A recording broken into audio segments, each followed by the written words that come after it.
বলি দেখি কি বলে। হ্যালো ভাইয়া, আপনার সাথে কি একটু কথা বলতে পারি? অবশ্যই বলেন। আচ্ছা, আমি এই জায়গায় আসছি, কিন্তু জায়গাটা আমি বেশি একটা চিনি না। অনেক ভিডিওতে দেখছি এই জায়গাটা খুবই একটা সেলিব্রিটি জায়গা। আর এটাও জানি যে এই জায়গায় নাহি সবাই জুয়া বাইন্দা আহে, মানে আমি বুঝাতে চাচ্ছিলাম যে গার্লফ্রেন্ড নিয়ে আসে। আমি একলা আসলাম, একা এসে আসলে বোকা হয়ে গেছি। আমি ভুল ভুল মানে একা আসার জায়গায় ভুল। তারপর অনেকক্ষণ খোঁজাখুঁজি করার পরে দেখলাম যে আপনার একলা বসে রয়েছেন।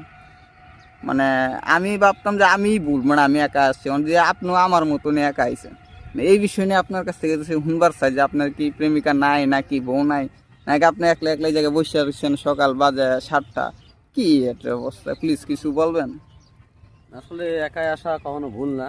আপনি যেরকম একা আসছেন আমি ওরকম একা আসছি। একাকের মধ্যে একটা শান্তি আছে কিন্তু, ঠিক আছে। যেমন এখানে বসে আছি, চারদিক অনেক বাতাস, খোলামেলা জায়গা, অনেক ভালো লাগতেছে। বসে আছি, অনেক মানুষজন।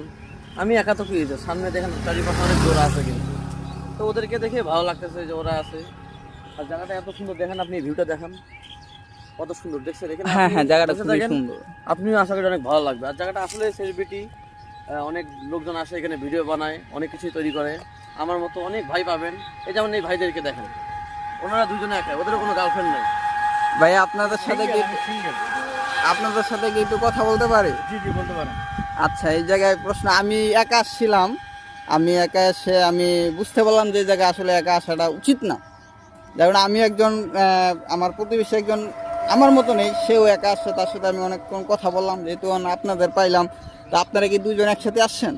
আমি দুদিন একসাথে আসছি, কারণ আমার তো গার্লফ্রেন্ড নাই, আর ওর চাকরি থাকার পরেও আজকে সিরিয়াল পায় নাই, সিঙ্গেল, যার কারণে সিঙ্গেল আসছে। আচ্ছা যাই হোক, আপনার যেহেতু নাই, আপনি একা একা সিঙ্গেল।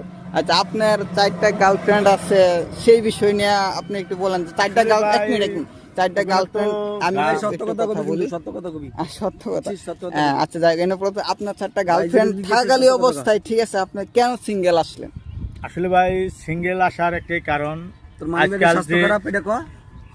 আজকাল যে মেয়েদের সাথে আমি রিলেশন করছি, সে মেয়েরা বেশি ভালো না। কারণ এ কারণে তারা শুধু টাকাটাই দেখে, আমাকে দেখে না, ঠিক আছে। এই কারণে আজ আমি সিঙ্গেল থাকাটাই অনেক ভালো, ঠিক আছে ভাই। আচ্ছা, আরেকটা প্রশ্ন, যে আপনার 4টা গার্লফ্রেন্ড থাকাকালী অবস্থা আপনি সিঙ্গেল, যাই হোক, নেক্সট টাইম কি আরো গার্লফ্রেন্ড আপনি আনবেন নাকি?